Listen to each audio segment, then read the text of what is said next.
Okay, recording has started. Good afternoon again. This week we will start fluid mechanics.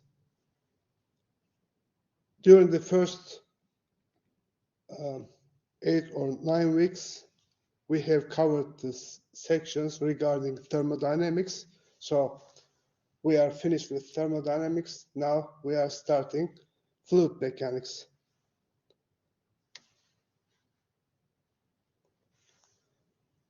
First, in fluid mechanics, remember from mechanics course, we can divide it into primarily two sections. One of them is statics, the other is dynamics. Statics uses the Newton's first law, which says that if some of the forces are zero on an object, it's either stationary or moving at a constant speed. On the other hand, if the sum of the forces are not constant, are not zero on a body, it will be accelerate with an acceleration. Now we will start with the statics part, which we call fluid statics. In the fluid statics, we are interested in fluids that are stationary, not moving. So in a fluid that is not stationary, that is not moving, that is stationary, we have several forces, such as pressure and gravitational force.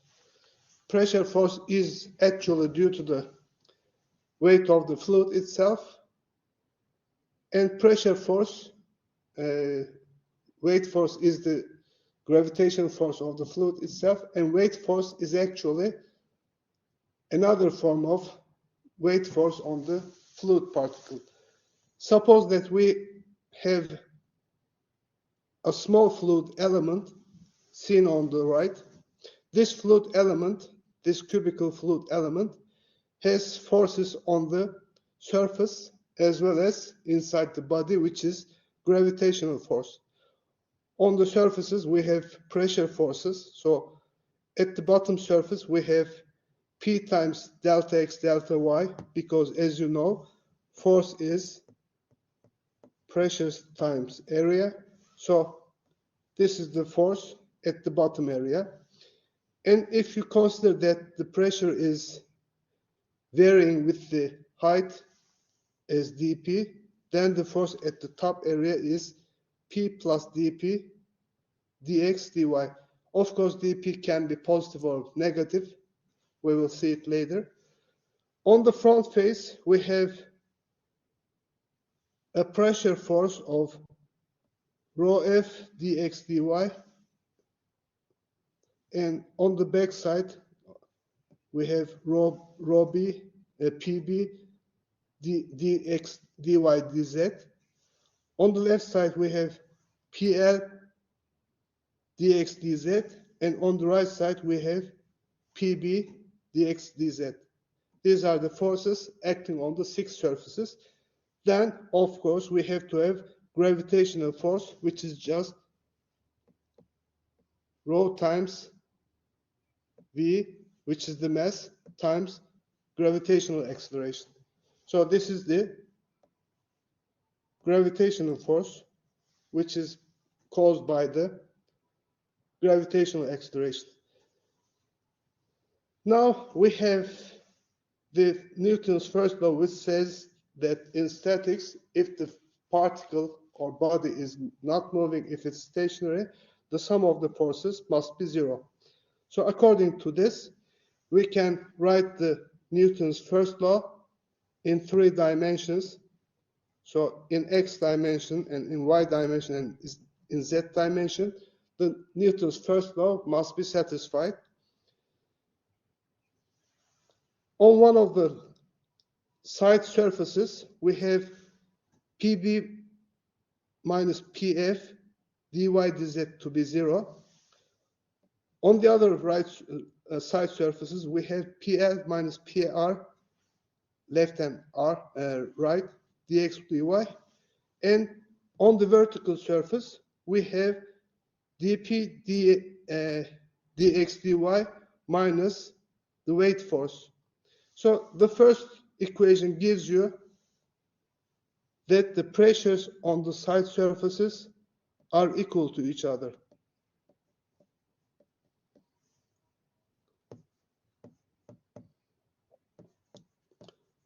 However, pressure varies in vertical direction because we have an additional force in the vertical direction, which is the gravitational force, weight force.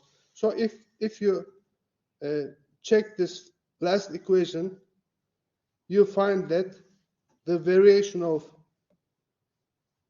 pressure with respect to depth, Z, is just minus gamma. Gamma is actually the specific weight. So if you have this equation and have the dependence of the gamma on Z, for instance, you can integrate it to find out the total pressure acting on a vertical surface, horizontal surface. So it's a vertical force, but it acts on a horizontal surface.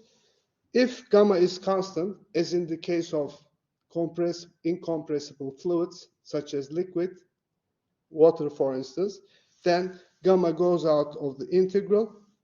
Then you have just the differences of the surface pressures on two horizontal surfaces to be gamma times the elevation difference. So the pressure difference is the gravitational, the specific weight times the elevation difference, or if you write the elevation difference as h, you just get the pressure difference to be P1 minus P2, which is equal to gamma times h. Of course, gamma is rho times g, so you can write it as rho times g times h. So this gives you the hydrostatic pressure of a fluid which has a constant density. For instance, water density is 1,000 kilograms per cubic meter, and it has a pressure difference in the water of 4,800, so it corresponds to 0.49 meters of water. Another example, water of almost 10 meters corresponds to 1 atmospheric pressure, or mercury of 76 centimeters corresponds to 1 atmospheric pressure, because the density of the mercury is much greater than the density of the water. The density of the mercury is 13,600 kilograms per cubic meter. So in the case of mercury, in order to have the same pressure obtained from the water, the height can be 13 times less than the water height, or we can say that a water height of 10.5 meters is 1 atmosphere, which is equal to a mercury height of 76 centimeters. We normally measure the pressure from a reference value, and most of the time, if this free surface is open to atmosphere, we can take it as atmospheric pressure. So this is just, for instance, atmospheric pressure, and the pressure is obtained from the hydrostatic pressure plus, if the above pressure is atmospheric pressure, and it will give you absolute pressure.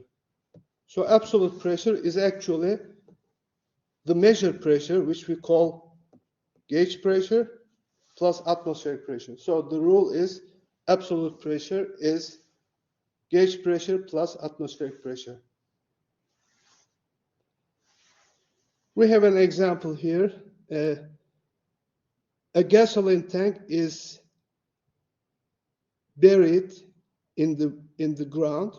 So because there is a leakage at the bottom of the gasoline tank, water leaks inside the gasoline tank, and after the leakage, we have 17 feet of gasoline, which is 518 centimeter, and at the bottom 3 feet of water, 91 centimeters, which is caused by the leakage through the ground. So we are interested in measuring the pressure at the point 1, which is the bottom level of the gasoline, and pressure at the point 2, which is the bottom level of the gasoline of the water. So we are just going to apply the formula of the gauge pressure is equal to gamma times H for each fluid. The first fluid is gasoline, the second fluid is water. For the gasoline, P is equal to gamma H plus P0. Of course, this is written in absolute pressure. It has included the P0. Then we get the pressure at the bottom of the gasoline to be the pressure difference between the bottom of the gasoline and the outside pressure is 34,610 kilopascals, which is the relative pressure relative to the P0 pressure at the bottom of the gasoline, which is 0.1. Now we can find the pressure at the bottom of the water. To find the pressure at the bottom of the water, we need to include the pressure which is acting on the water, which is the pressure at the 1. Then P2 can be written as gamma water, H water plus P1. And remember, P1 was gamma gasoline, H gasoline plus P0. So the difference of the pressure between the P2 and P0 is then obtained as 43,537 pascals. It means that the water height corresponding to this elevation is found to be 4.44 meters.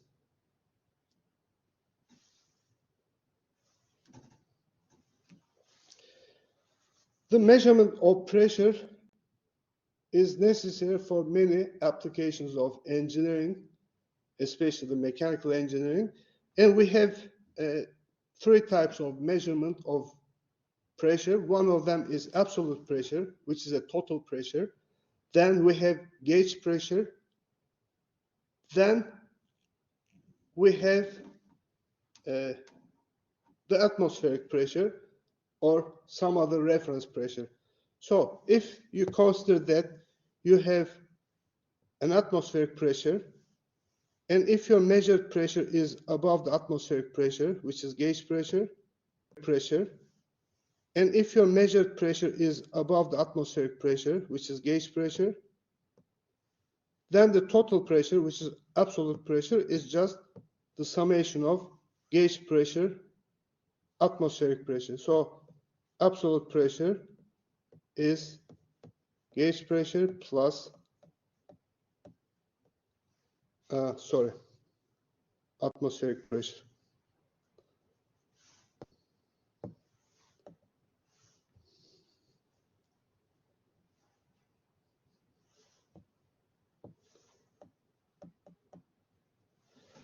On the other hand, if it's also possible to have pressures under atmospheric pressure, which we call vacuum. So if the pressure is below the atmospheric, it's a vacuum. So in this case, we have a gauge pressure, which is actually a negative pressure because it's below the atmospheric pressure. Then you can write the equation as P absolute is equal to P absolute plus P gauge is equal to atmospheric pressure. This is when we have vacuum. This is when we have normal pressure. As an example, if the absolute pressure is 70 kilopascals, which is below the atmospheric pressure, because atmospheric pressure is 100 kilopascals or 101 kilopascals. In this case, it means that we have a vacuum of minus 30 kilopascals. We can call this situation either as 70 kilopascals absolute pressure or minus 30 kilopascals gauge pressure, or it can also be called as 30 kilopascals of vacuum. So when we say 30 kilopascals of vacuum, we should understand that it's minus 30 gauge pressure. The measurement of pressure, atmospheric pressure, has been first checked by Torricelli. There is an experiment called Torricelli's experiment. In the Torricelli's experiment, he used mercury in a tube, in an evacuated tube, and he inverted this evacuated tube of mercury into a mercury container. So this is a mercury container. This is the inverted mercury bottle, so that at the top we have only mercury vapor, which is very small. So it can be neglected in the calculations. So if it has a height of h as seen here, this height should be equal to the pressure outside the bottle or acting on the container, which means the atmospheric pressure here is just gamma mercury times h of the mercury, and when it's measured under normal conditions, this height is found to be almost 760 millimeters of mercury, which is 1 atmosphere, or in other words, 101 kilopascals. If you use the mercury's specific weight and 760 millimeters, of course you have to work with the correct unit system, meters, newtons, kilograms. So you're going to find this pressure as 130 and 101 kilopascals. You can also include the effect of mercury vapor, but it's very small. So it may be 0.1 pascals or kilopascals. Let's call it 0.1 kilopascals, which can be neglectable when it's compared to 101 kilopascals. This is a barometer, Torricelli barometer or mercury barometer. It's a very practical device to measure the air pressure. If you had used water instead of mercury, the water tube must have been 10.5 meters, so that its pressure would be equal to atmospheric pressure.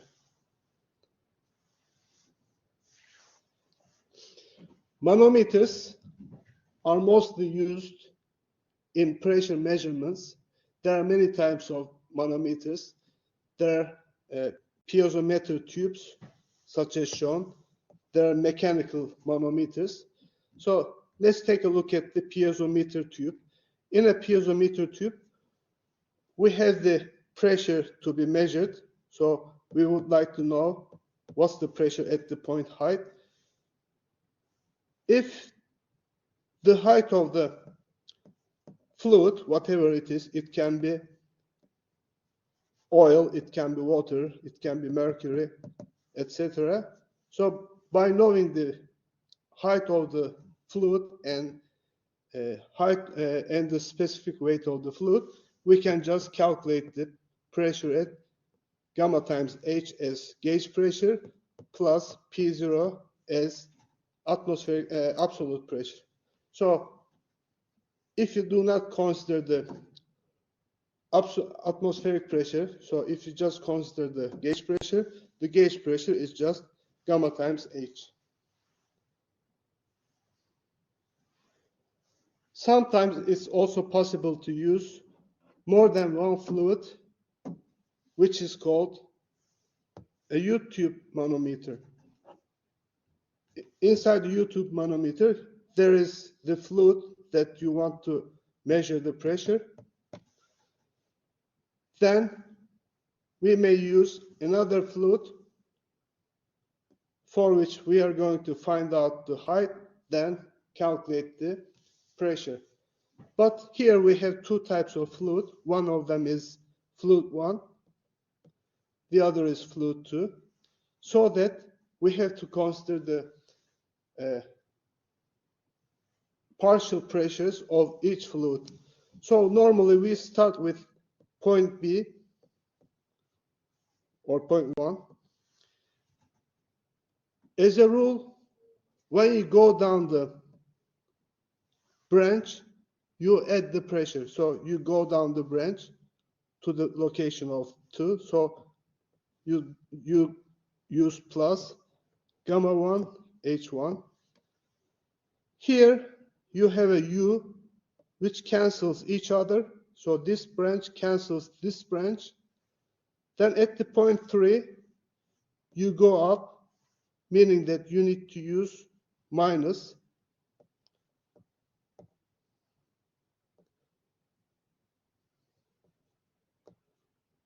Then you have outside pressure, or you can take it as 0 if you want to measure the gauge pressure. Then, as you can see, the pressure at A, which is equal to pressure at 1.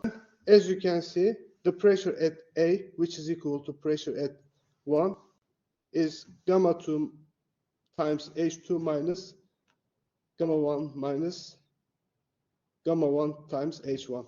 So the rule, I repeat the rule, when you go down, you take it as plus. When you go up, you take it as minus.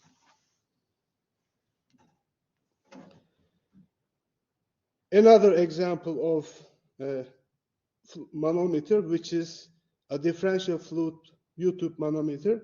In the differential U-tube manometer, you measure the difference of the two pressures. So in this case, we would like to measure the pressures between A and B. So we are interested in finding PA minus PB. The rule is the same. So you start with point 1. When you start with point 1, its pressure is PA because PA and P1 is the same. You go down, so it means plus gamma 1 H1. The parallel branches cancel each other, U branches cancel each other.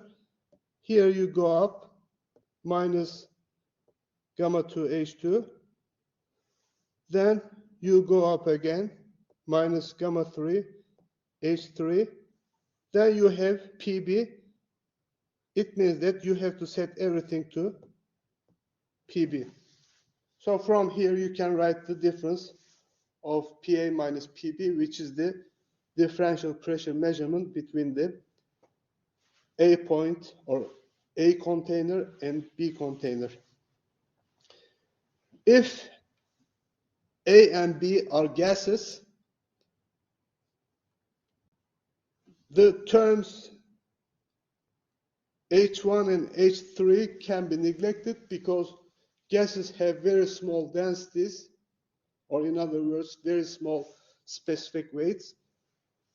When you use gases, then you can just neglect this one and that one, meaning that the pressure difference between A point and B point would be just the pressure of this column when there is only a liquid used for measurement and others are gases.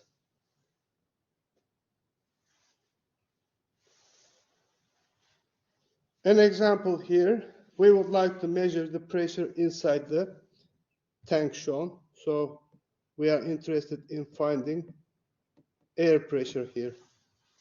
So in order to do this, we are going to use a U manometer. In this U manometer, first there is oil, then there is mercury, and it's open to atmosphere. It means that if we are interested in measuring the gauge pressure, we should just set the pressure of the atmosphere to be 0.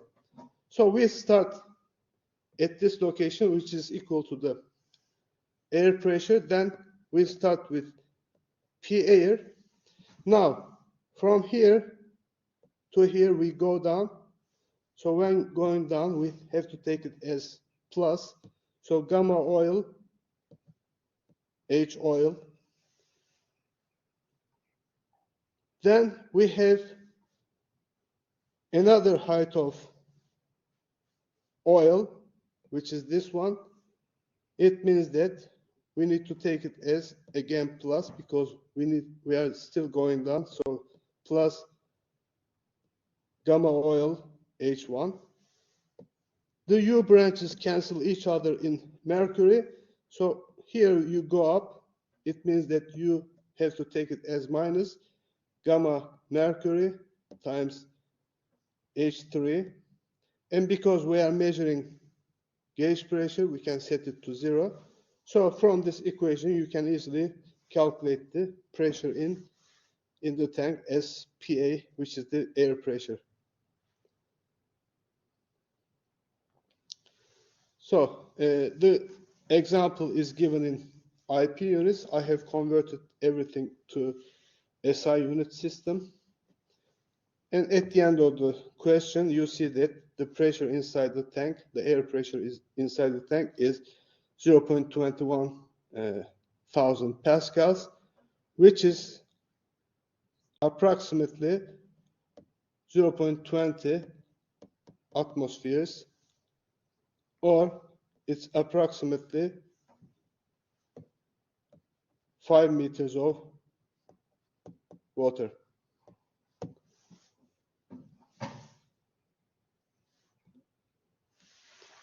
There are other methods of measuring pressure: mechanical methods, electrical methods, electronic methods. For instance, one of the most common mechanical manometers are Bourdon tube manometers. In Bourdon tube manometers, inside the manometer, there is a tube which is coiled like this. So the tube is coiled like this. When pressure is applied, this coil tends to straighten like that. And because a needle is connected to the tube, then you can see the pressure on the scale. This is called Bourdon tube manometer. It can measure very high pressures as well as vacuums. Also, for instance, in this case, a pressure transducer is used.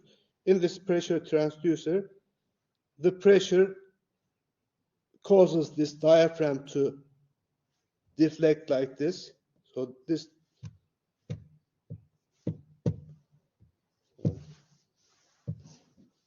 something happened. Yeah. Okay. So when the pressure is applied, the diaphragm is deflected like that, and during the deflection, the resistance gauge strain gauges have their resistances changed. When resistance change, the current passing through them change. So when current changes, you can convert it to a reading. So it's related to the deflection in the diaphragm caused by the pressure. This is called pressure transducer. There are other transducer types which can be electronic. Some of them can be using some crystals such as quartz crystal. Maybe you may have heard of quartz crystal. Quartz crystal, when applied a pressure, it produces a voltage. So if you measure this voltage, you will be able to measure the pressure, which is linear with the pressure applied. So let's go back to the hydrostatic pressure, which is actually caused by the weight of the fluid itself. For instance, we are given a tank like this. We would like to measure the total force at the bottom of the tank. So the total force is found to be pressure times area. So if you know the pressure at the bottom of the tank times the bottom of the bottom area of the tank is going to give you the total force at the bottom of the tank. So because pressure is uniform at the bottom, the pressure is just gamma times H. So you calculate the pressure is just gamma times H. So you calculate the uniform pressure, multiply it by the area, and you get the total pressure force at the bottom of the tank. However, if you would like to calculate the total force on the side walls of the tank, it's different. Why? Because the pressure on the side walls on the tank changes with height. So whereas the pressure at the very top is 0, at the bottom the pressure is gamma H. So which one are we going to use? We will be using actually a differential calculation. So the force here will be equal to gamma times dy, and you can write the gamma in terms of gamma y, which is the pressure times dy. So when you do this calculation, you find that the pressure force is gamma y squared divided by 2. Gamma y squared divided by 2 times area.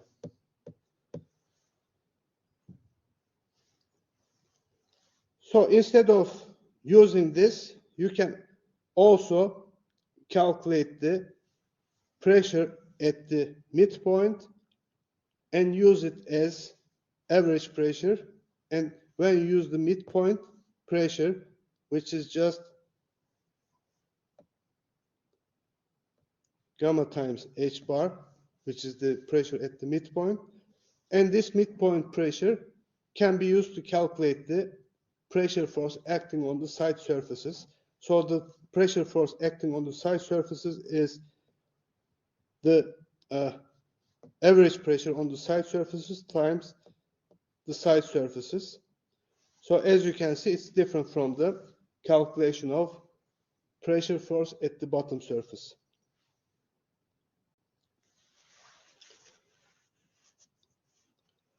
Do you have any questions up to here?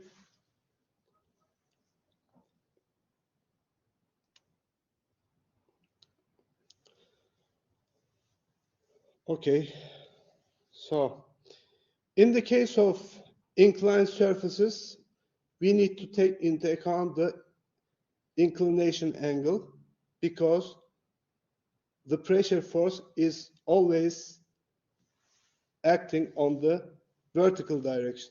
So pressure force is always vertical to the surface, which means we have to use the inclination angle.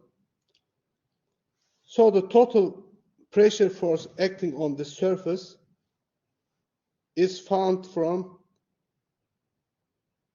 gamma times H, which is the pressure changing with the height, times the dA.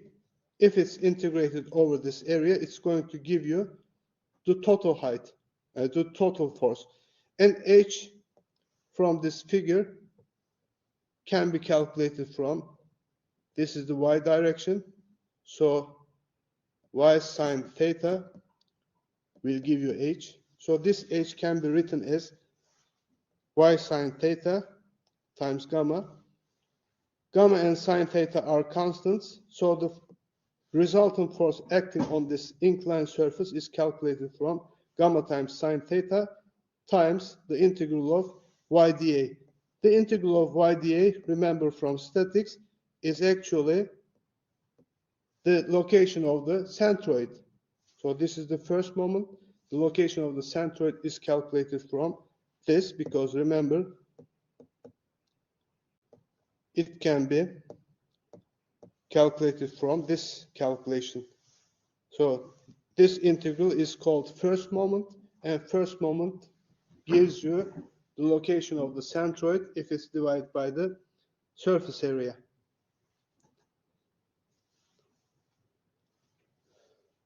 Because we know that we can use the pressure acting on the centroid as the average pressure, then we can write the total force acting on the surface as gamma times Hc. Hc is the pressure at the centroid times the area. So Hc depends on the shape of the surface, of course. If it's rectangle, it's something. If it's a triangle, it's something else. Then in this case, we can set it equal to the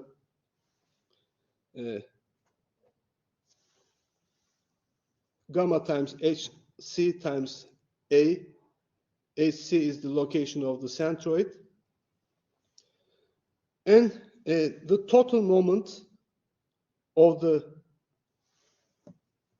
resultant force with respect to the top surface, top point, is Fy times yr, and we don't know the yr yet because the location of the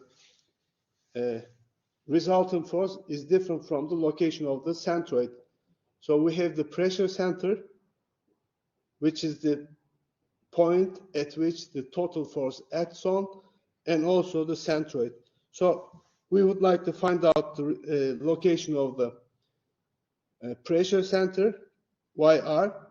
So if you write the moments about this location, then the moments about this location is Fr times yr is equal to y times total F, which is actually the moment of the differential force. And differential force is this, remember from the previous page. So if you differentiate it, if you integrate it, it's going to give you the location of the yr. From statics again, remember that this is called the moment of inertia of an area with respect to an axis passing through the centroid. So this y squared dA integral is actually the moment of inertia. So from here you can calculate the location of yr.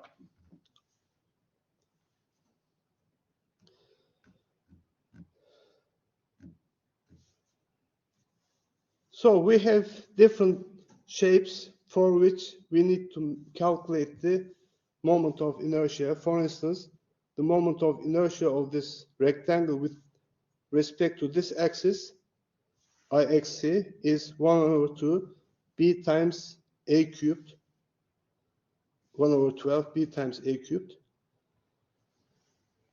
And for a circle, the moment of inertia about an axis passing through the centroid is pi r to the fourth power divided by 4. So depending on the submerged surface such as this one, we first need to calculate the moment of inertia of this surface, then find the centroid of the surface, then we can calculate the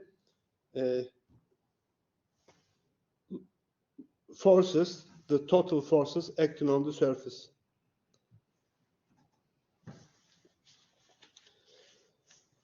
If you don't have any questions, we can have a break of 10 minutes or until 2 o'clock. Then we'll get back together at 2 o'clock.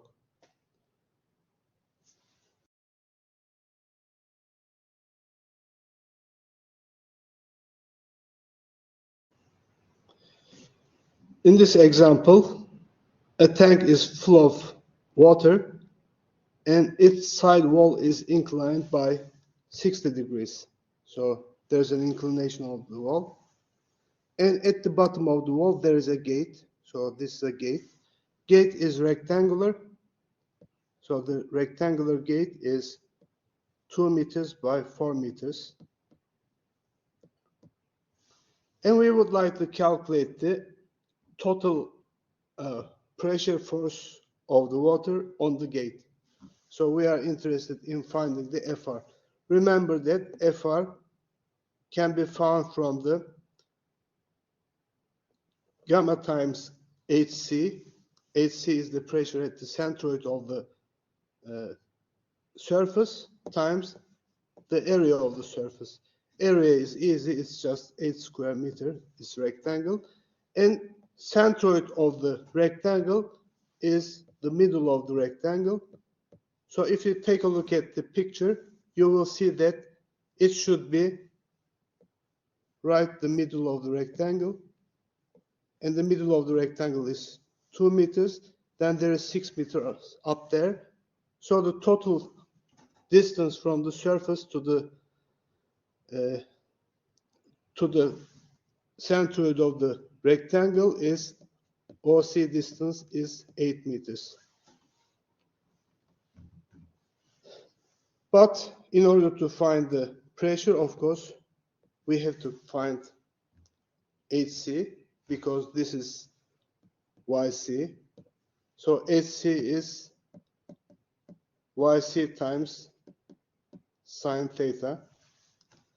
So we have the pressure force actually, but we don't know yet where it's acting to. It's acting to a surface, to a location, center of pressure, which is below the centroid. And the distance, YR minus YC, is found from the equation of YR minus YC is XC divided by YC divided by A. So we also need the calculation of the moment of inertia of this rectangular surface with respect to axis, which is B times H cubed divided by 12. The moment of inertia of the surface with respect to the axis passing through the centroid. So FR is found from this integral, but it's necessary to use the integral because you just need to find the centroidal height. When you find the centroidal height, you multiply it by gamma, you find the pressure at the centroid. Then when you find the centroid, the pressure force is just the centroid pressure times the area. You do it this way, and you should be getting the same result. Then, again, you may use integral, but it's necessary because we have already the equation. According to the equation, the location of YR is the moment of inertia divided by YC times A plus YC. This we have calculated. This we have calculated. This we know, so that the location of YR or pressure point can be calculated.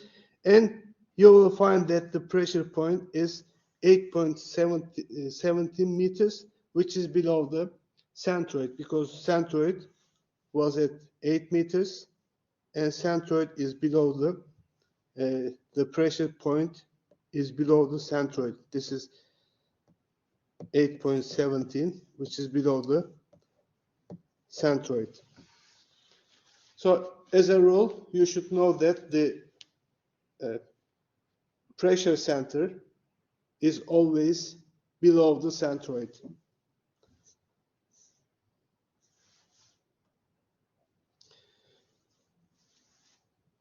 A special subject, buoyancy, is due to the density differences between the two objects. When an object is immersed in a fluid whose density is higher than the object, it will be floated because a buoyancy force will be acted upon it. This is actually called Archimedes' law, you know. According to Archimedes' law, an object immersed in a liquid will be applied a force equal to the weight of the volume displaced by the submerged volume of the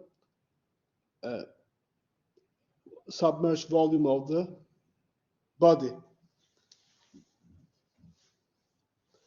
So, as a rule, the buoyancy force is the specific weight of the fluid times the displaced volume of the fluid. For instance, if you have a floating body like this, the buoyancy force applied to it is the density of the specific weight of the fluid times the volume of the displaced liquid. And also, another rule is that the buoyancy force always passes through the centroid of the immersed section of the body. For instance, in this case, it's a simple rectangle, so you can see that it will pass through the centroid. But if it's tilted like this,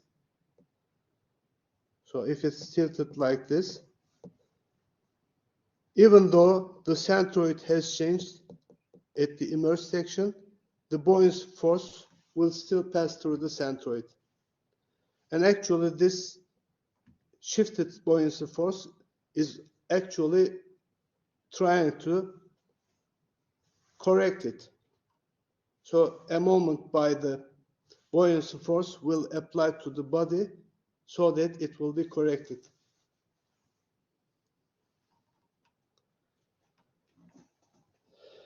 As an example, for instance, a buoy is anchored at the bottom of the sea by a cable. So buoy has a weight. There will be a buoyancy force, plus there is going to be a tension force in the cable which keeps the buoy in place.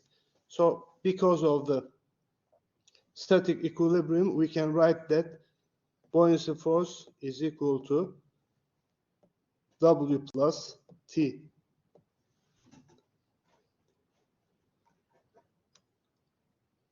And pressure distribution on the buoy, because of the elevation difference, is you have the lowest pressure at the top and highest pressure at the bottom. Actually, it's the pressure difference that appears to be a buoyancy force. So the source of the buoyancy force is actually the pressure difference acting on a body. So the pressure difference at the top surface and at the bottom surface is actually the buoyancy force itself.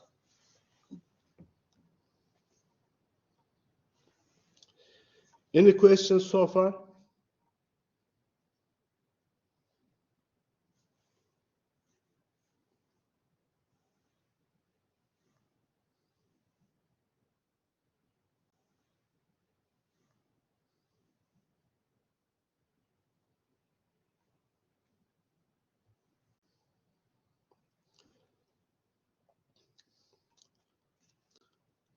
Okay, we will start a new chapter now. We have covered the fluid statics, in which the fluid particle was stationary, it was not moving. On the other hand, in fluid dynamics, the particles are not stationary, they are moving particles. That's why we have to consider some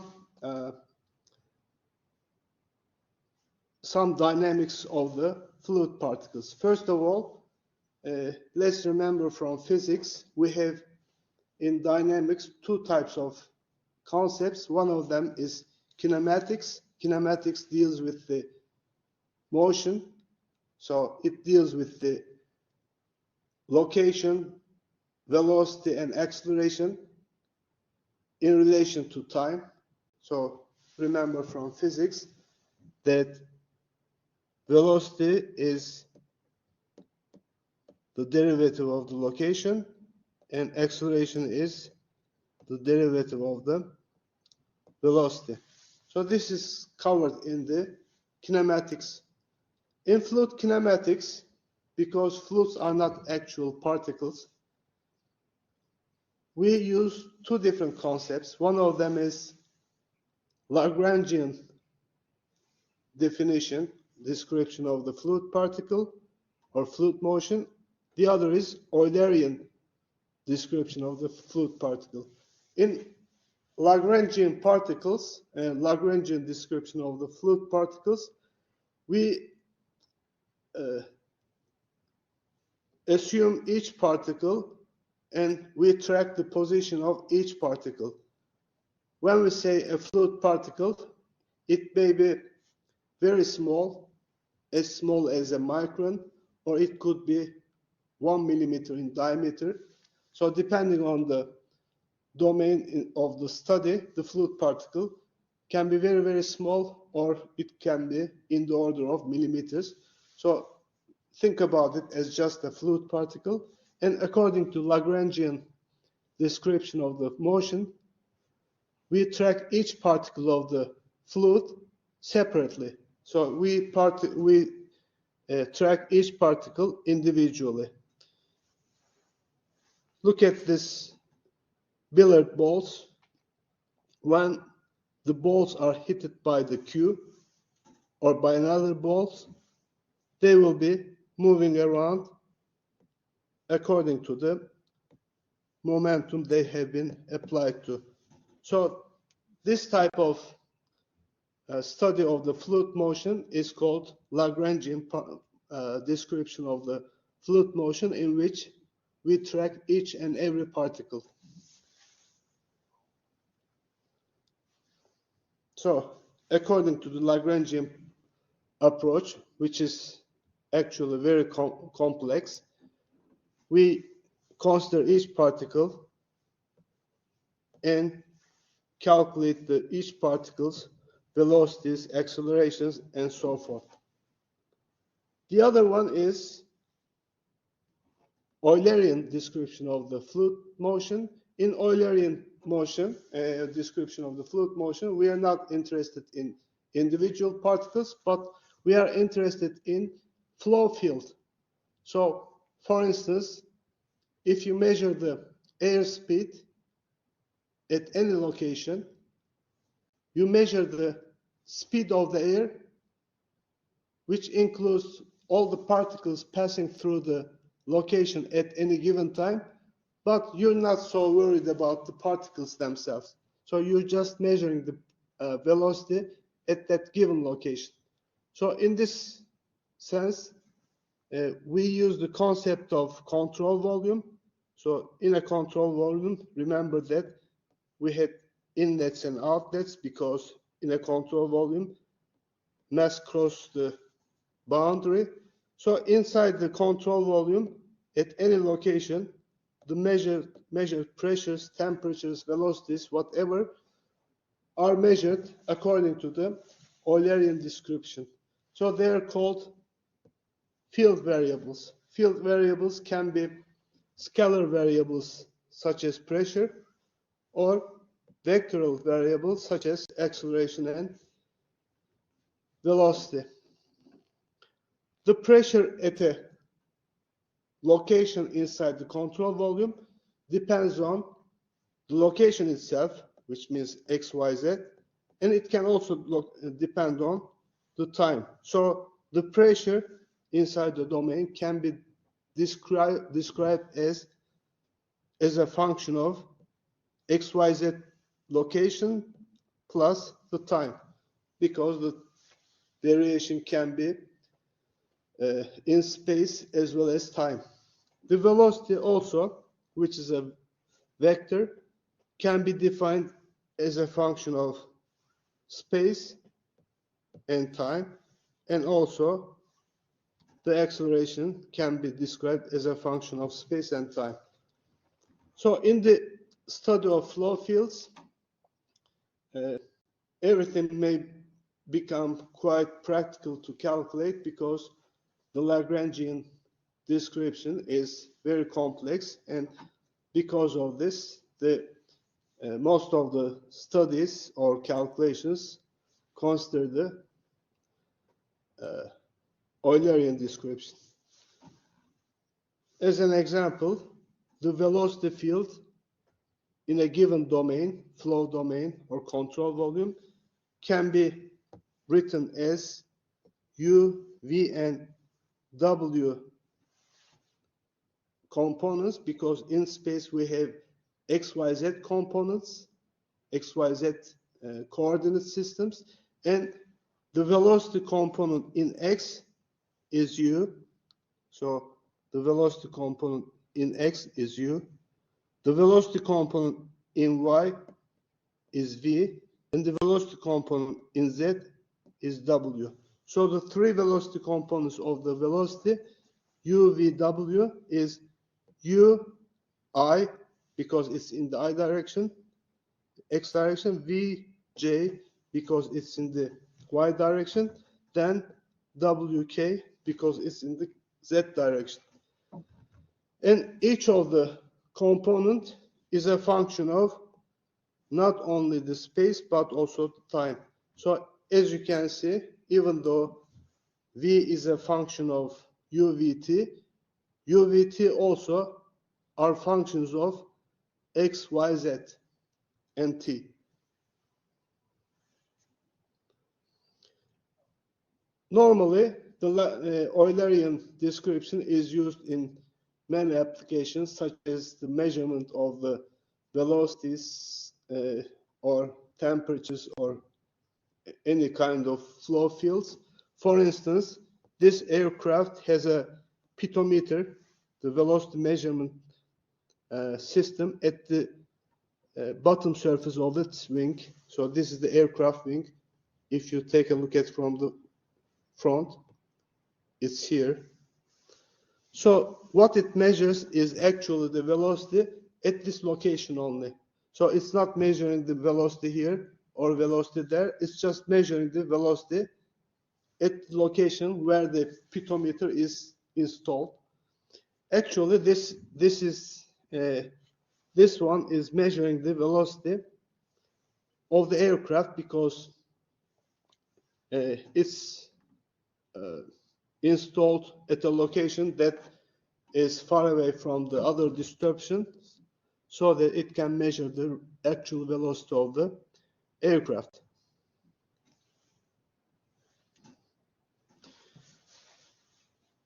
Any questions so far regarding the Lagrangian descriptions and Eulerian descriptions, the control volume, the flow domain, the field variables? Do you have any questions regarding this?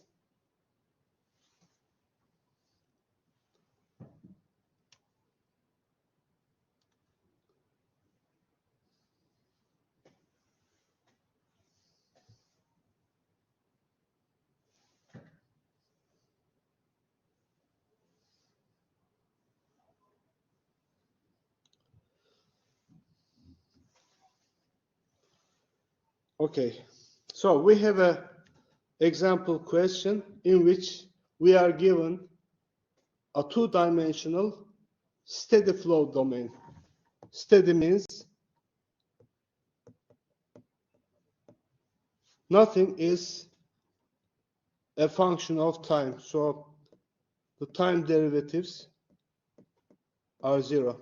So if the variables do not depend on time, they do not change with time, it's called steady.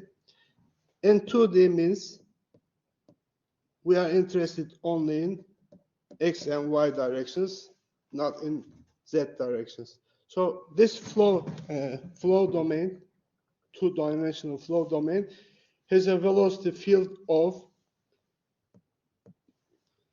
0.5 plus 0.8I plus 1.5 minus 0.8yj. As you can see, there is no time term here, meaning that it's steady. And also there is no k, which means it's two-dimensional. The first thing we would like to find out whether there is any stagnation point in the velocity field. Stagnation in the flow domain. Stagnation is where the flow comes to a stop. So we are going to check if there is a location inside the flow domain where the velocity comes to a stop. Flow stops there. So in order for a vector to be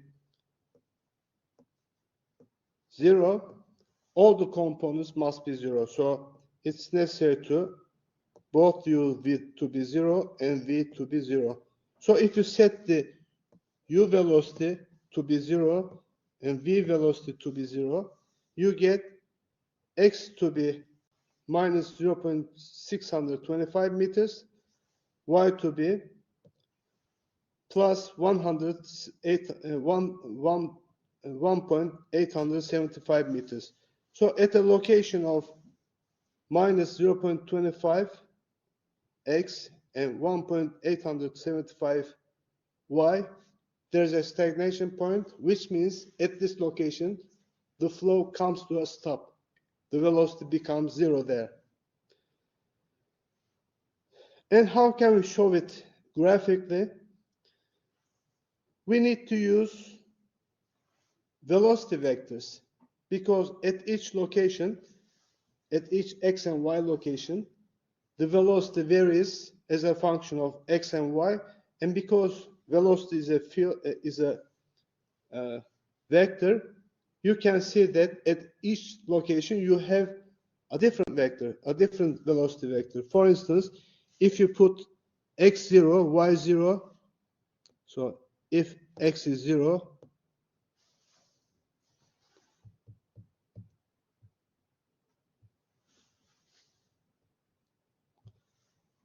so if x is 0, for instance, and y is 0, you get v to be 0.5I plus 1.5j. So as you can see, this is a vector that can be shown to be x is 0.5, y is 1.5. So you have a vector in this direction and in this magnitude. You can calculate the magnitude by using the Pythagoras rule. This squared plus this squared in square root will give you the magnitude of the vector, and you can also calculate the direction of it, because u divided by v, sorry, v divided by u will give you the tangent of the angle. So tangent of the angle here, the tangent of the angle is here, v over u. So for each location, you can calculate the velocity vectors over u. So for each location, you can calculate the velocity vectors. For instance, for this location, where x is minus 2, y is 5, you calculate the velocity vector, then draw the velocity vector with its magnitude and its direction. This is a scale given here, so you can use this scale. This length is 10 meters per second, so according to the magnitude of the velocity vector, you can draw the vector accordingly. At this location, you have another vector like this. In this location, you have a vector like that here. And at each location in this domain, which is a domain of x starting from minus 3 to plus 3, y starting from minus 1 to plus 1.5.5, whatever. So you show all the vectors there. After you have the vectors, then you can draw the streamlines. What is streamline? Streamline is a curve which is tangent to the vectors at each point of it. So if you consider a streamline like this, you know that on the streamline, the velocity vectors are always tangent to it. So you can see, you can draw some number of streamlines to visualize the flow itself. You don't have to draw them all. And what's important is at the calculated point, there's a stagnation, which means the flow comes to a stop there. For instance, the flow has a zero velocity here, the flow coming from top and the flow coming from the bottom becomes zero here, and flow separates from this point to the left and right, which means it's also zero at this given location. Does it have any physical meaning? Such a flow field, does it have any physical meaning? Actually, it does, because it represents the flow inside a bell mouth inlet of a hydroelectric dam. So consider water up here. So this is water, and this is the bottom of the dam. So here we have an inlet which goes to the turbine, the hydroelectric turbine, and the flow field, the streamlines here represents the streamlines coming into this bell mouth inlet of the hydrodynamic dam. So we can just consider this to be the flow domain, and we can study the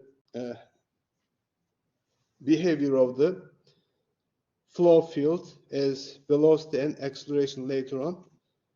And actually, as I said, this is a physical flow, and it represents only this part, of course, not the left-hand side, represents the flow into a bell mouth inlet of an hydroelectric plant.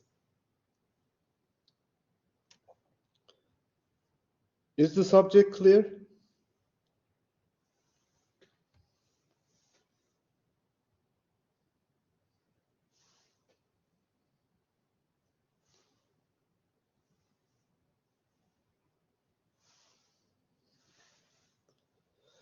Okay. So we have learned what the velocity vector is, velocity field is. Now let's take a look at the acceleration field. Acceleration is actually the time rate of change of velocity.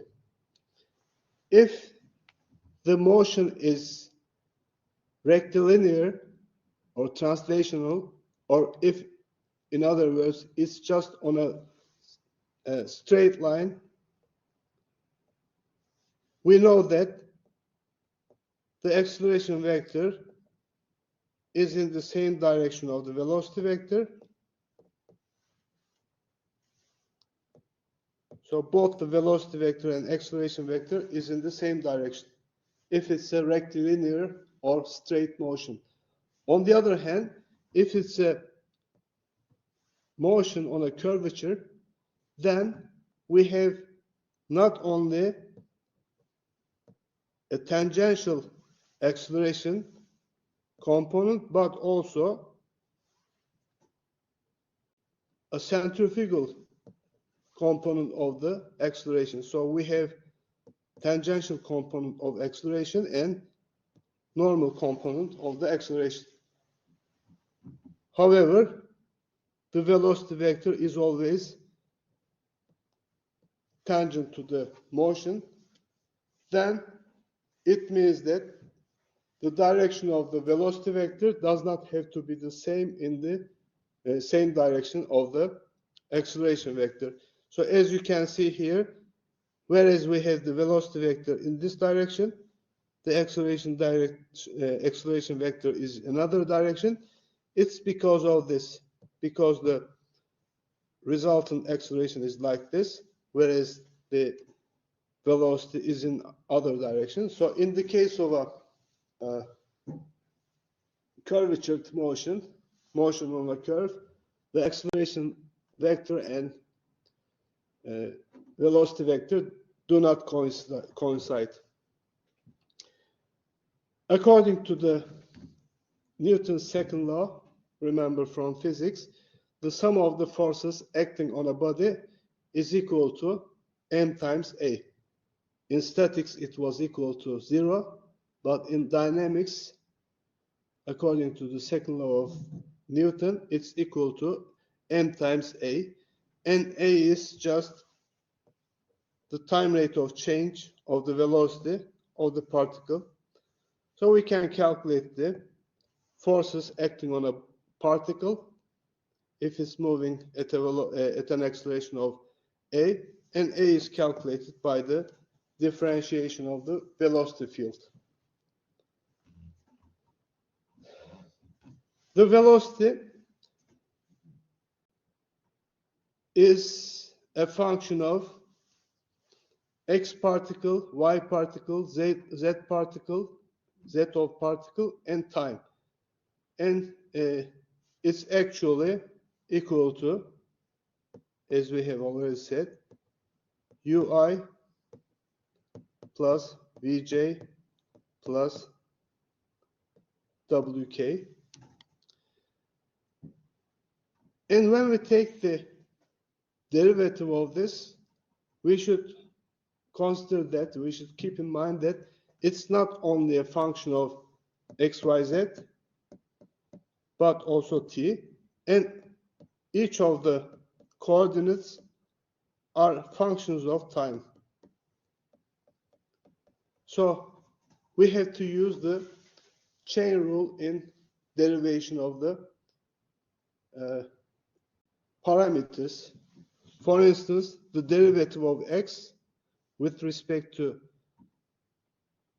t is actually dv over dx times dt, and dx divided by dt, which is u. So each term has to be derived according to the rule of the chain rule. So this is the derivative of the u velocity with respect to time, derivative of the v velocity with respect to time, derivative of the z velocity with respect to time. Then we have also the time rate of change of the velocity with respect to time. The first one is easy to know because dt is just cancelled, and it's the regular local acceleration that we know from physics, but the remaining ones are additional accelerations. This part is u, this part is v, this part is w, so that we have u times dv dx, which is the time rate of change of velocity in x direction. The second one is the variation of v with respect to y, and the third one is variation of v with respect to z. So what do we call this second type of accelerations? The first one is called local acceleration. So it gives you the acceleration at any given point. You measure the velocity at any given point. It changes with time at any given point. Then you have a local acceleration. If it's 0 at any given point, then it means that local acceleration is 0. On the other hand, you also have the advective acceleration terms, which are the acceleration terms that vary with the location. So even though the flow is steady, meaning that in steady flow, this is 0 if the flow is steady, the total acceleration may not be 0 because we have advective acceleration. If the flow is passing through a narrowing cross section, because the cross section is narrowing, then according to the conservation of law, the flow must accelerate there. In order to keep the same flow rate, the velocity of the speed must be higher if the cross section is less. So these are the terms that represents the advective or sometimes convective acceleration. So it means we have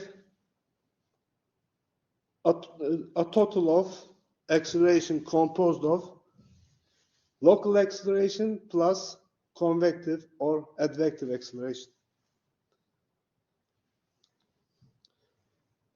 You don't have to deal with these special operators. So just look at the equation as this one. So, because acceleration is also a vector, then it has three components in space: ax, ay, and az. And if you check the equation, if you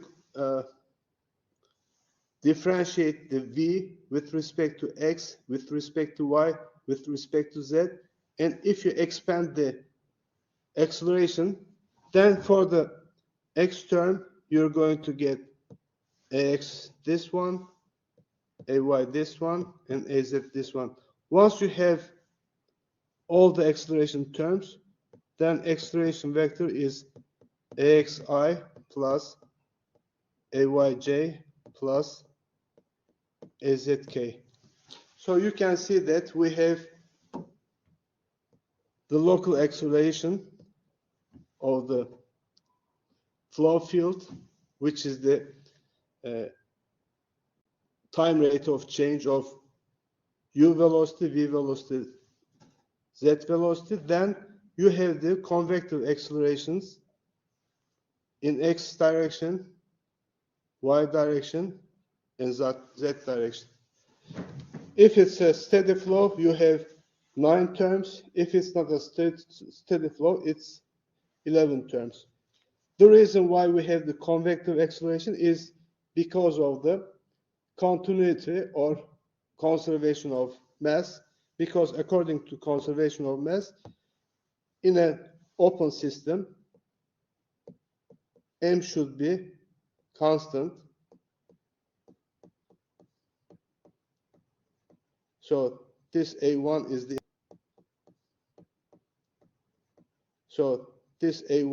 inlet, A2 is the exit. If you consider the rows to be constant, then it means if the cross section is getting smaller, the velocity must be increasing, because A2 is less than A1, then it means V2 must be greater than V1. And this is actually required by the convective terms.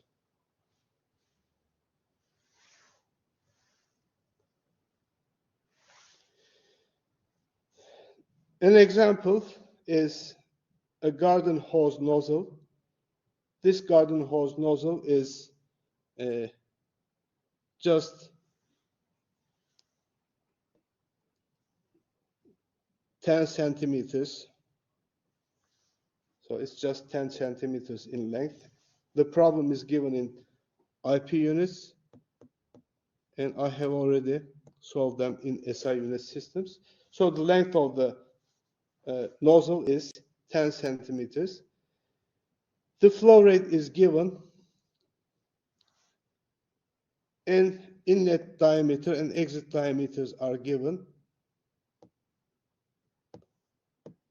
Inlet and exit diameters are given so that you can calculate the inlet velocity and exit velocity from v dot is equal to A times V. So from here you can find V in and V out. considering that the flow rate is constant at the inlet and at the exit. So once you calculate the inlet velocity and exit velocity, you will find that inlet velocity is much smaller than exit velocity. Inlet velocity is almost 0.6 meters per second, while the exit velocity is 3.15 meters per second. We would like to calculate the convective acceleration in the flow field, which is a steady flow because it's given. The rate of flow does not change with time, so it's a steady flow. So by the definition of acceleration, it's actually a one-dimensional flow because, as you can see, the flow takes place in one direction only, x direction only. So we would like to calculate the acceleration in this direction. The acceleration in x direction is found from the change of velocity in x direction divided by change of time. Change of time can be written as dx divided by u average from physics. U average is dx divided by dt. So dt is the time of dwelling, we can say it, or time of residence, can be written as dx divided by v average. And v average is the average of the inlet and exit velocities. So v average is the average of inlet and exit velocities. And if you rearrange the formula, you get the acceleration in x direction to be u outlet squared minus u inlet squared divided by 2 times dx. dx is the length of the nozzle. This was a classical method that you may use in physics or in another calculation, but now we would like to calculate the acceleration by using the acceleration formulas given here. So we are going to use this because it's ax. It's steady flow, so du dt is 0. We would like to take this second part, the convective part, to calculate the acceleration in x direction. So this is the equation. For ax, we have du dt is 0 because it's a steady flow. Then u du dx plus v du dy plus w du dz. The v velocity is 0 because it's one-dimensional flow. W0 velocity is 0 because it's one-dimensional flow, so that we get the acceleration to be u average times du dx. If you write u average as the average of the inlet and exit velocities,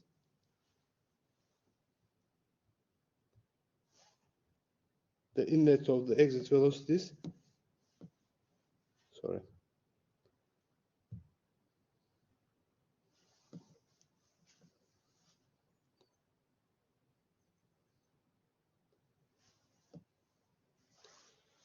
Then du dx, du is the difference of the inlet and exit velocities divided by the dx, and you will see that it gives exactly the same result as we did with the classical solution. So the classical calculation of the acceleration is same as the acceleration obtained from the acceleration equation in x direction. If you put the values, you will get an acceleration of 48.5 meters per second square, which is quite a high acceleration, and it's caused by the area, cross-sectional area change of the nozzle.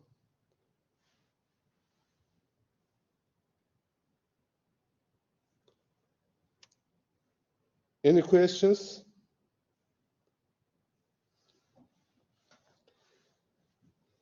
So we will have another 10 or 15-minute break, and we'll get back at 3 o'clock.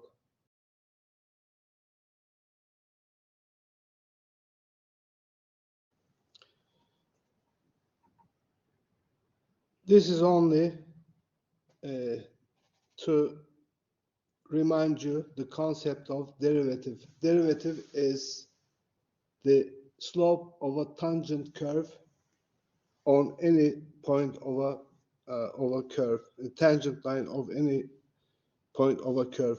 For instance, consider the midpoint of this and that. So the tangent line here, the slope of the tangent line is actually the derivative of this curve at this given x0 location.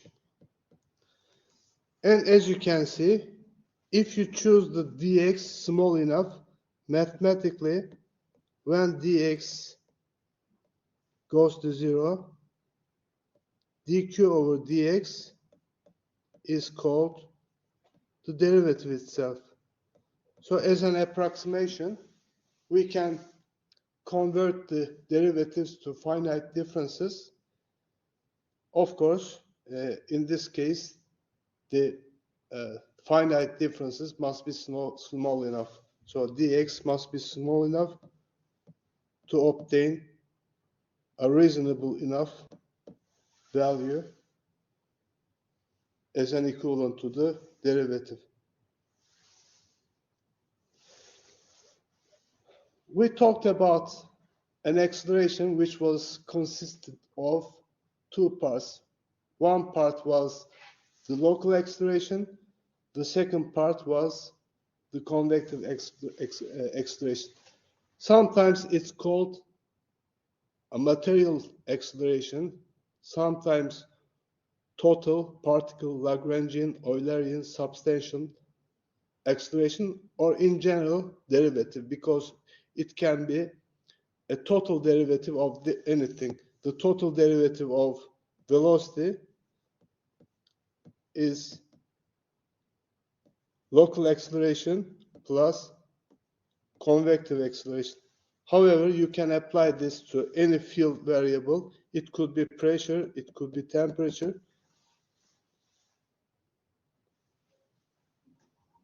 So in general, material derivative is shown as the local part plus the convective part. If the field variable is velocity, then the total derivative is just the convective acceleration plus the local acceleration plus the convective acceleration. If the field variable is pressure, then the local change in the pressure plus convective change in the pressure. But we will be dealing with mostly the velocity change. So the material derivative of the velocity, which is the material acceleration. The same question as we solved before, we now are going to calculate the acceleration field. So it's the same steady flow field, meaning that the time derivatives are 0 because it's steady. Then we are going to find, because it's two-dimensional, we're going to find AX and AY by using the components of the acceleration, advective or convective components of the acceleration. It's given as AX to be du dt plus u du dy dx plus v du dy plus w du dz. It's steady state 0. There is no v velocity. There is no w velocity. So we are left with only u times du dx. U is the u velocity given, and you need to take the derivative of u with respect to x. So this is du dx. Similarly, For y component of the acceleration, dv dt plus u dv dx, as you can see, the u's have been replaced by v, v dv dy, and w du dz, steady, zero, no zero, no v velocity, no w velocity. So we are left with only this term. So u is this, dv dx is 0, and this is v, and this is dv dy. Here, this one also was 0. So we find that the ax component of the acceleration is 0.4 plus 0.64x meters per square meter, and y component of the velocity acceleration is minus 1.2 plus 0.64 y meters per second. As you can see, acceleration is a function of x and y here. And suppose that we are calculating the acceleration at 0, 0. So the first one will give you 0.4. The second one will give you minus 1.2. So these are the components of the acceleration vector at x, y, 0, and 0 points. So x component is positive 0.4, y component is negative 1.2. According to the acceleration vectors calculated at each point of the domain, that starts from minus 3 to plus 3 in x direction, and minus 1 to 5.5 in y direction. At each location, you calculate the acceleration. For instance, for x equals 0, y equals 0, it was 0.4 and minus 1.2. So at x equals 0,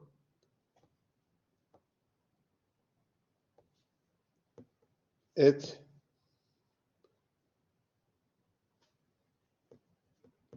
0, 0, it's found to be ax is 0.4i minus 1.2 j. So it's this location. It's this location.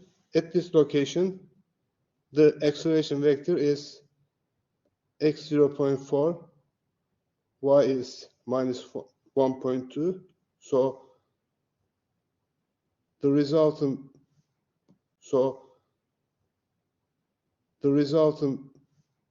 acceleration vector is this one.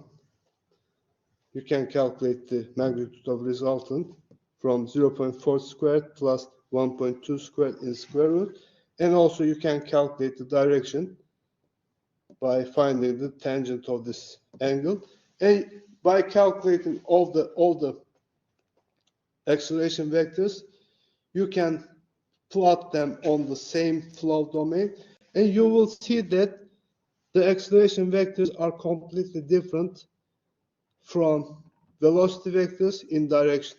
For instance, these are the streamlines, and streamline is a curve which is tangential to velocity vector at each point. For instance, let's check a acceleration vector close to a streamline. Yeah, this one, for instance. Here the acceleration vector is like this, but we know that the velocity vector is like that. So they are completely different in direction, because acceleration may have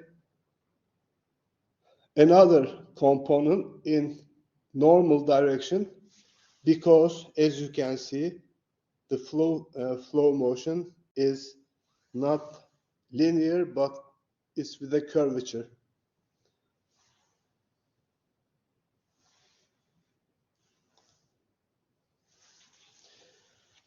Flow patterns and flow visualization is very important in flow dynamics because according to the study of the flow patterns and flow visualization, it's possible to design many things such as ships, aircrafts, and cars. So it's necessary to visualize the flow.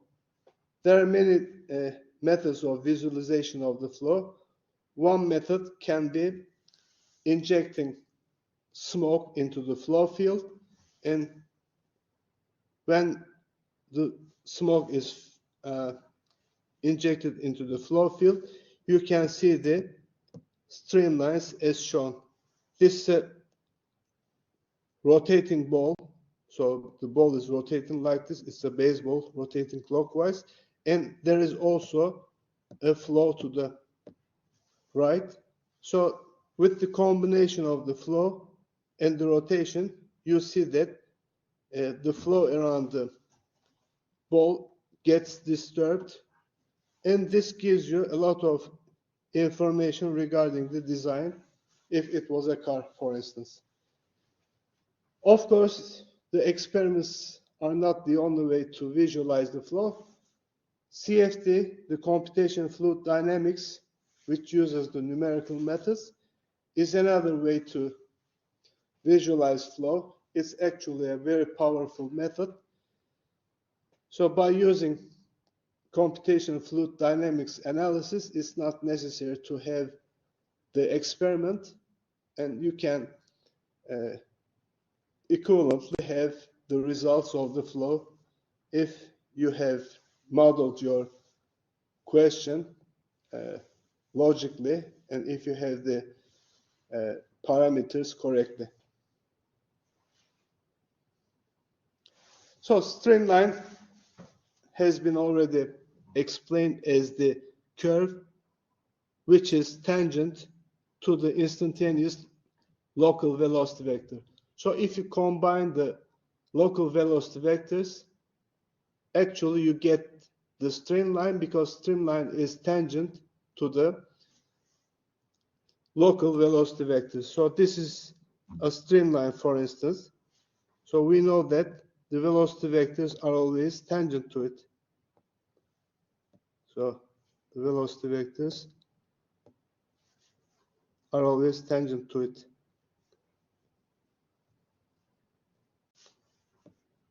Here it's tangent. Here is tangent. Also, at this point, the velocity vector is tangent to the streamline. And because the velocity is just the derivative of the displacement vector, you know from physics, is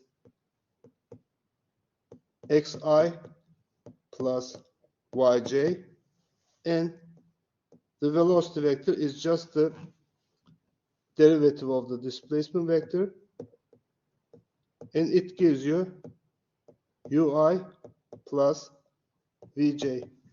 So it means the displacement vector and velocity vectors are always in the same direction.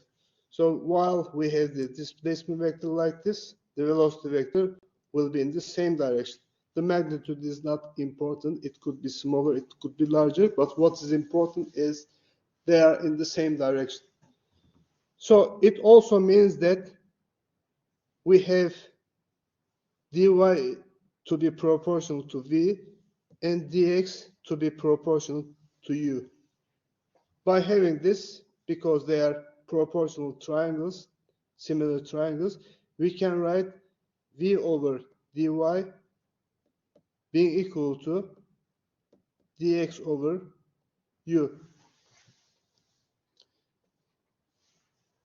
Now from here we are going to obtain the equation of the streamline, because equation of the streamline just the equation of the curve in the form of y is equal to fx. So once we have y is equal to fx, it's the equation of a curve, we can plot it, and when it's plotted, it's a streamline. So this is just what I have explained.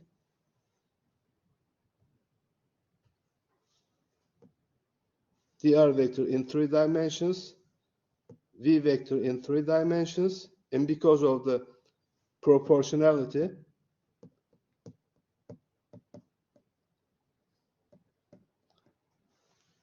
the dx du, dr dv, dy dv divided by v, and dz divided by w is always the same.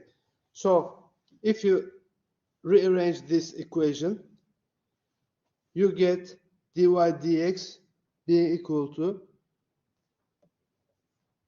v over u, meaning that if you integrate this equation,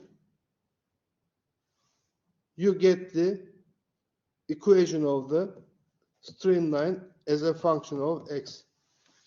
So you are given the v component in terms of x and y, u component in terms of x and y.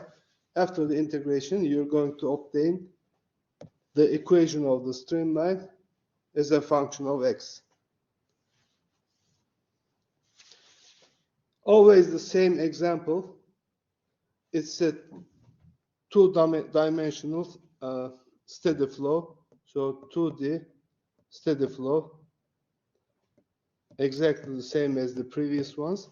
So we are going to find out the streamlines for this flow. And here we are given dy dx on streamline to be v over u.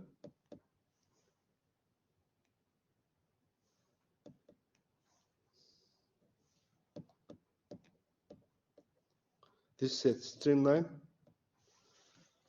So dy dx is equal to v over u.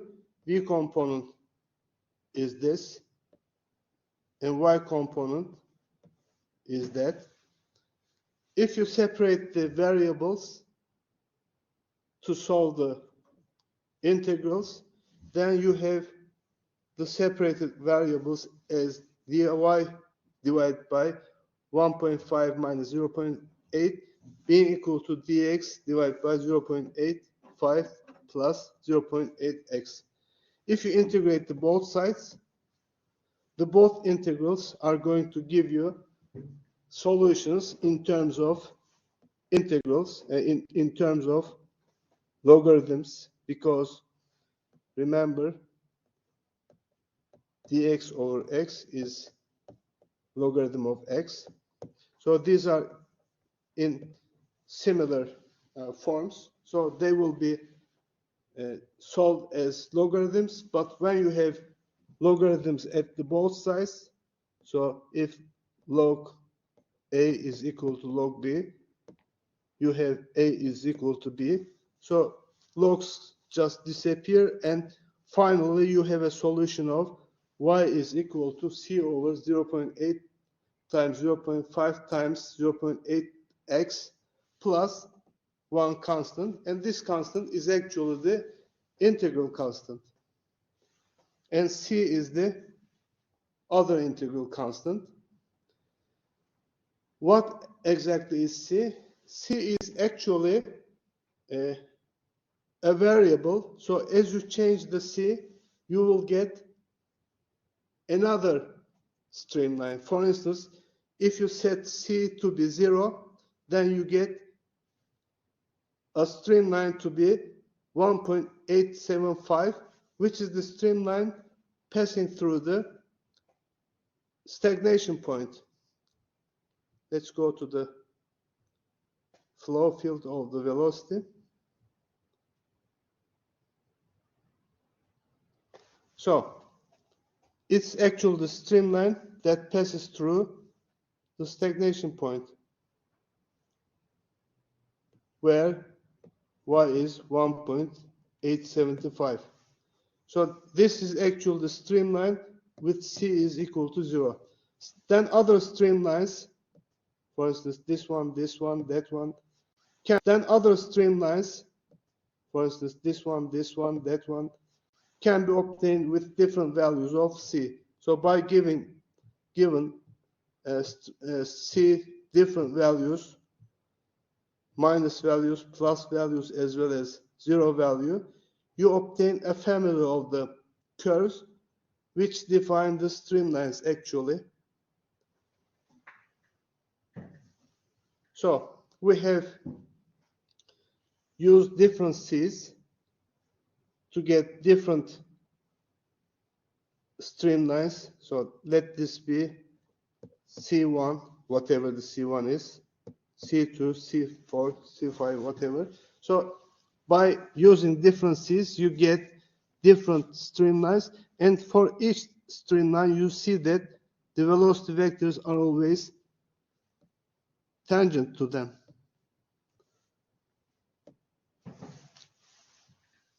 They don't give you any idea regarding the magnitude of the velocity, but they tell you the direction of the flow. So by looking at the streamline, you can see that the flow takes place in this direction. Otherwise, it doesn't tell you the magnitude of the flow of velocity. In 3 dimensions, the streamlines consist of a 3-dimensional form, like a bundle of streamlines.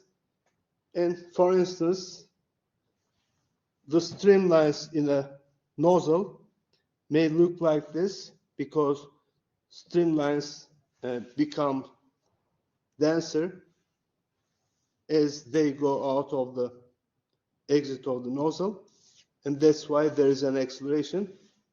And in diffuser, something opposite occurs because of the increasing cross-section. The velocity decreases, so streamlines become apart from each other as opposed to the first one.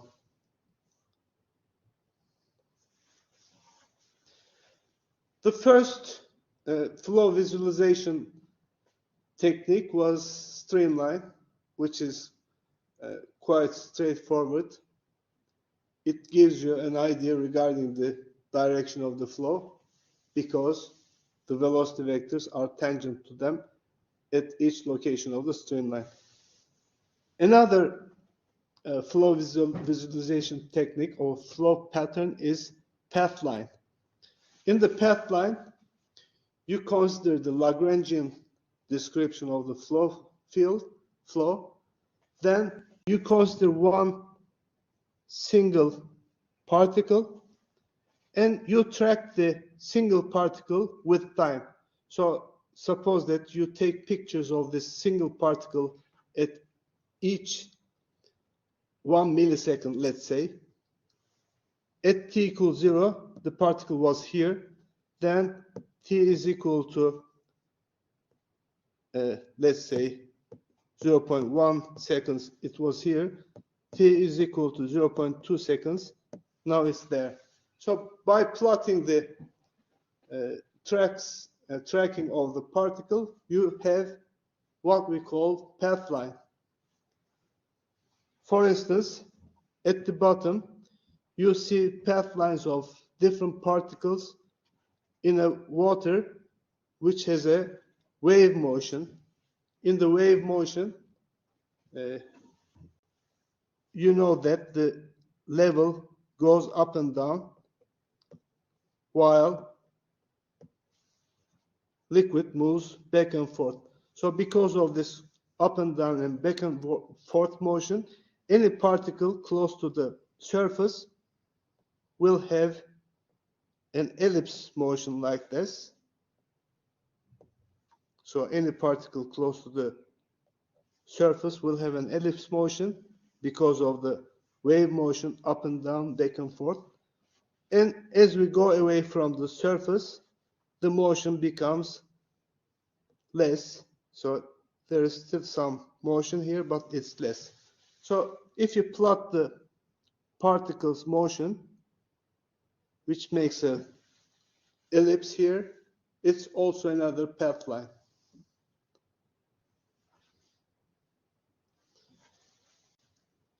A digital method or optical method is particle image velocimetry, in particle image velocimetry, the particles are lightened up using strong lights or laser beams.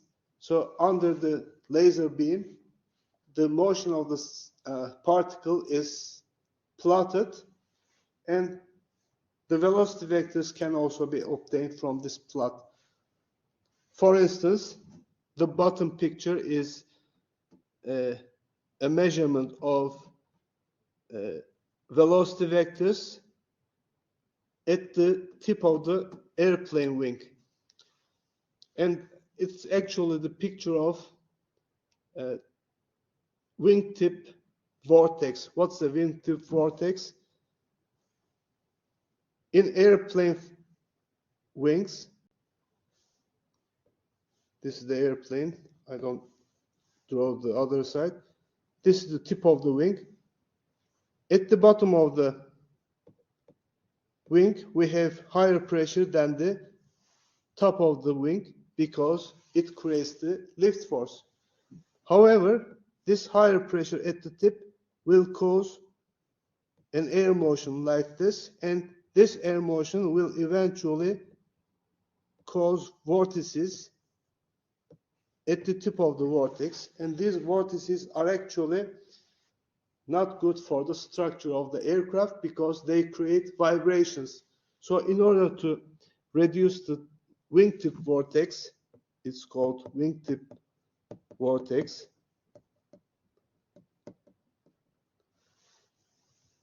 recent airplanes have wingtips like this.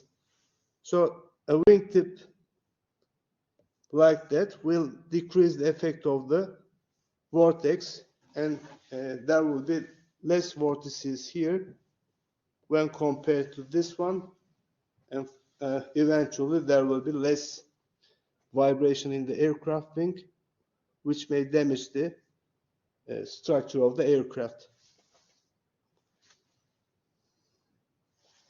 Mathematically, the particles can be tracked by integration numerically.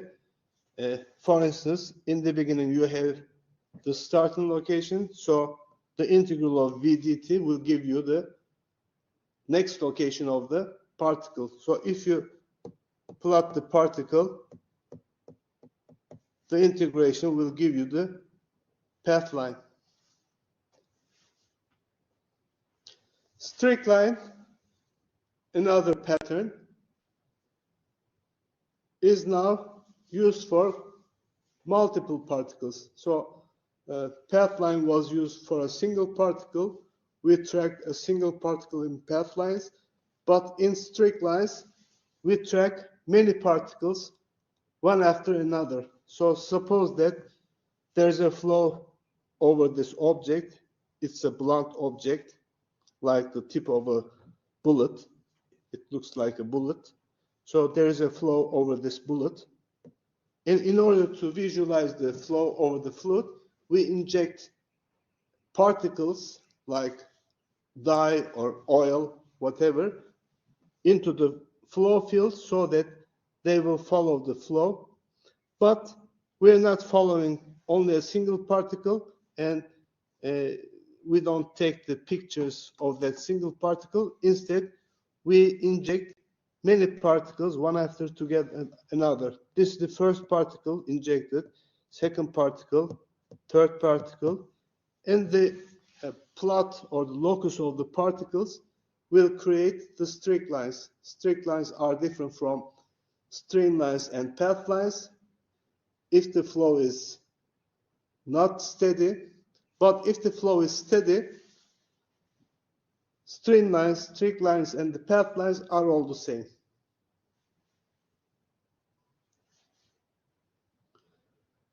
Another example of straight lines around a body, which looks like the cross-section of an aircraft wing.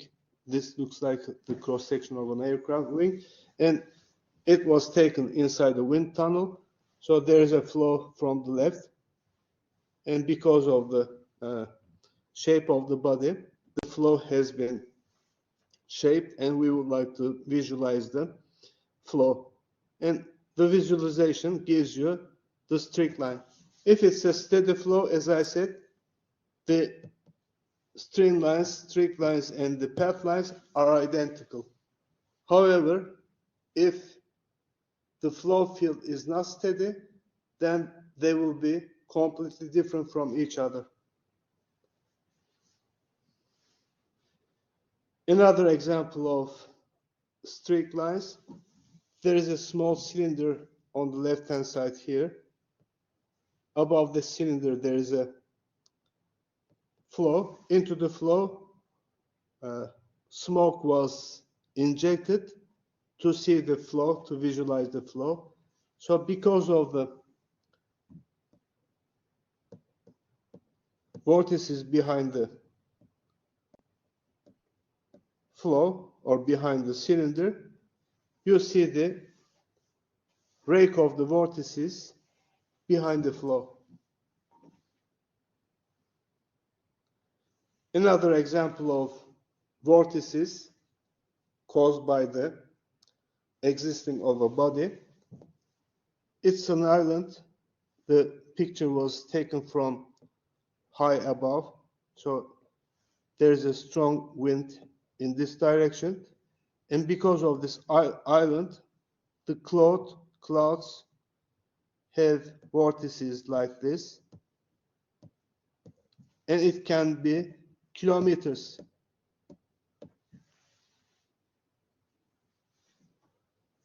And this structure is called von Karman tracks. Von Karman street is a very typical shape of the flow behind the wake of the bodies because of the vortices. Vortices are periodically in one side and on the other side. Then they are not symmetrical, but they make some kind of street which is called von Karman vortex street. And similarly, the streak lines and streak lines can be plotted numerically by using numerical methods. The injection of the particles, then integration of the particles with time, which will give you the locations of the particles. As I said, if the flow is not steady, if it's changing with time, everything will look differently. So even though this one is the streamlines, which was a snapshot of the flow field. On the other hand, path line is the red one, can be oscillating like this because the flow field has an oscillating part. And streak lines can also be different. So path line belongs to a single particle. So the single particle may be moving like this because of this oscillating part. However, streak lines, which is composed of different particles, may look like differently. On the other hand, if you have a snapshot of the flow, then in the snapshot you will have streamlines which will look completely different. Yet another form of the visualization is timelines. In the timelines, you inject a line of the particles into the flow field. For instance, this is a pipe flow. So this is a pipe. Flow takes place inside the pipe. A line of, let's say, oil particles is injected into the flow. So the oil particles was originally straight like this in the inlet, then after a while like this in the inlet, then after a while they became like this, then like that, then like that. So these are called timelines, which tells you the construction of the boundary layers as well as the initiation of the turbulence. So this is another, the bottom one is another example of timelines. In here, a line of hydrogen bubbles are injected into the flow. So this is the flow. There is a wall here, a plate. And because of the plate, the velocity on the plate is 0. Because of no slip condition, the flow will stick to the plate. It cannot have any velocity. But away from the wall, the velocity will increase. So the effect of the viscosity will be felt less and less. And at the beginning, the timeline was like this, then like that, then like this. And it tells you regarding the occurrence of the turbulence as well as the happening of the or development of the boundary layer near the wall.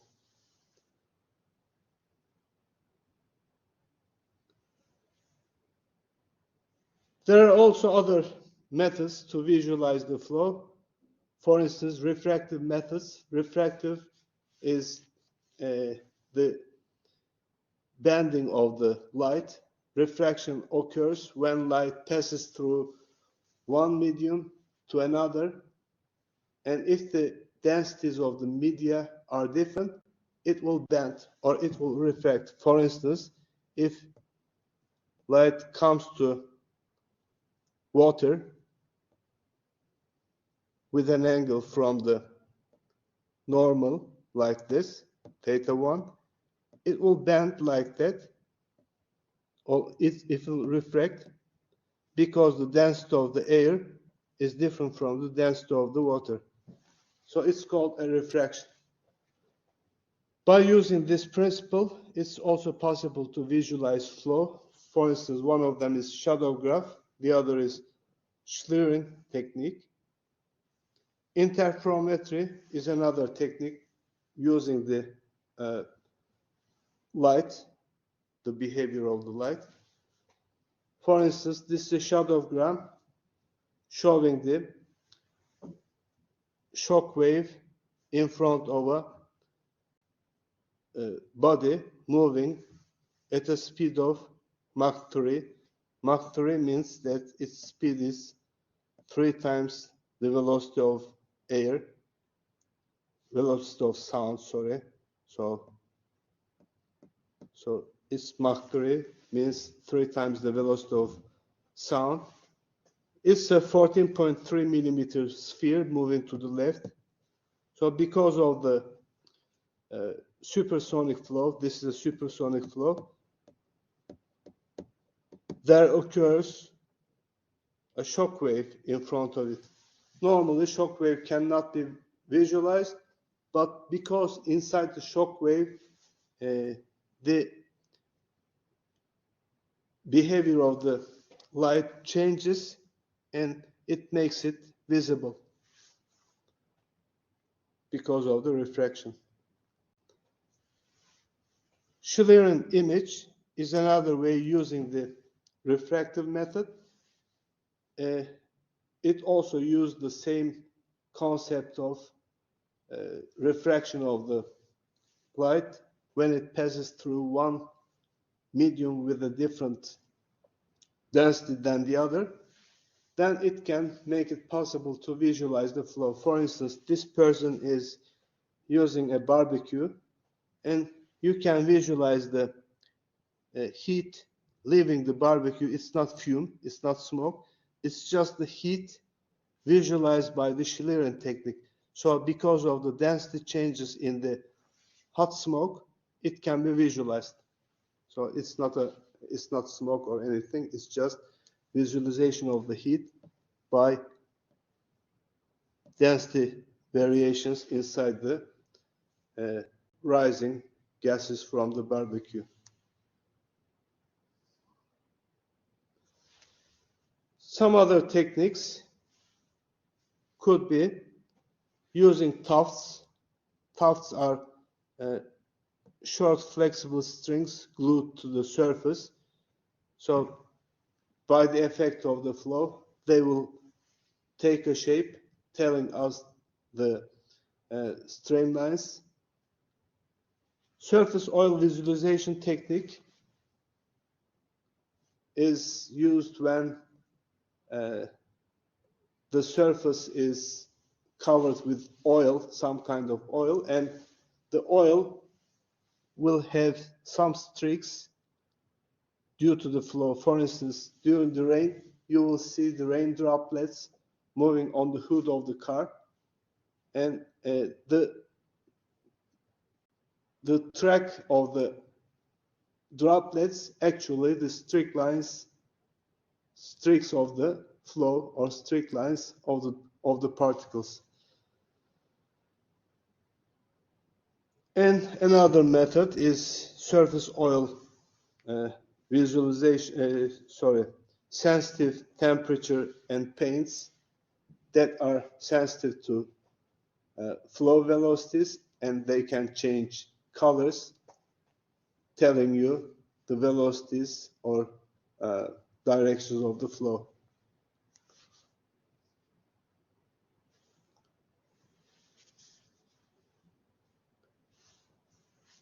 We also use the analytical techniques, the plotting of the flow, because a plot is much more valuable than a lot of words. So the types of plots can be time plots, XY plots in two-dimensional plots, or they can be profile plots, vector plots, or counter plots. This is a profile plot. It's a flow over a plane, over a plate. So this is a plate, and flow is taking place like this. On the plate, the velocity is 0 because of the no-slip condition, but away from the plate, we know that the velocity will increase because of the less and less effect of the viscosity. So with or without the vectors, this is called a vector plot, a profile plot. It gives you the magnitude of the velocity as a function of the distance from the plate. So on the plate, velocity is 0. At a distance of this much, the velocity is that much. At a distance far away from, sufficiently far away from the surface, the velocity becomes maximum and it's constant from that point on. This thickness is also called a boundary layer. Boundary layer is the region where the velocity changes from 0 to some maximum. So this is called profile plot. Vector plots, we have already seen them. They can be vector plots of velocity, which are tangent to the streamlines, and vector plots of the acceleration, which do not have to be in the same direction of the velocity vectors, because in a movement with a curvature, we know that there will be also the normal direction of the acceleration besides the tangential direction of the acceleration, and the resultant of them will give you the total acceleration.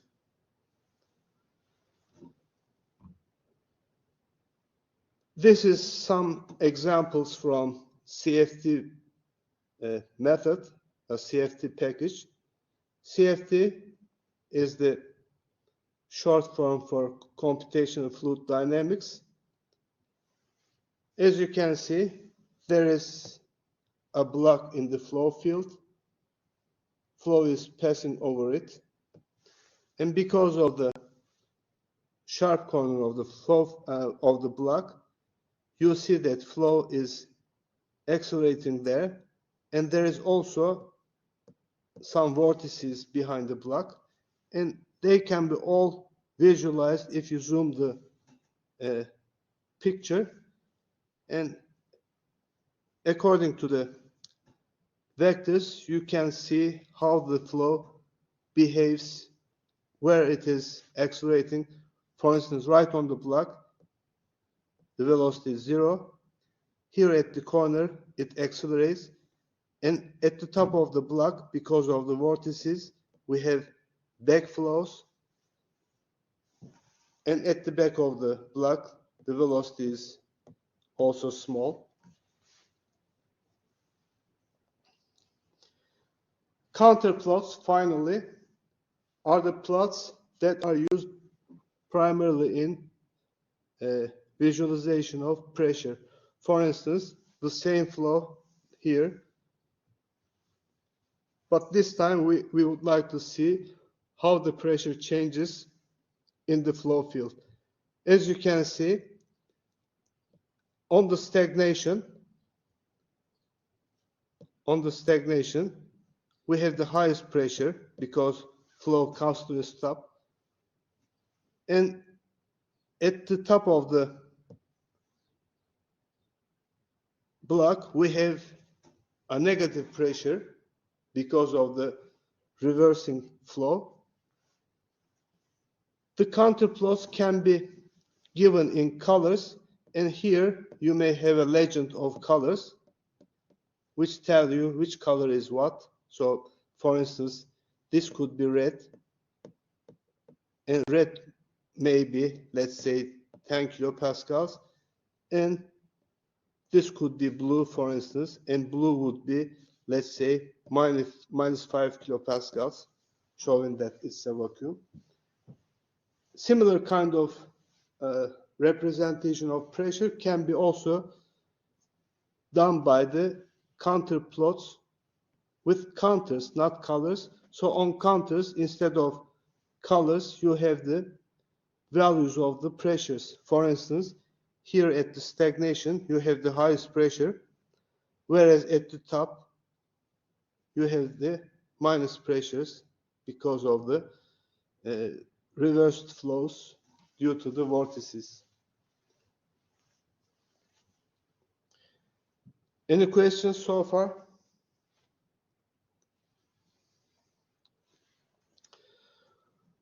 Okay, then I can stop here. Next week we have midterm. I wish you good luck. So see you after the next week, after the midterm. Bye.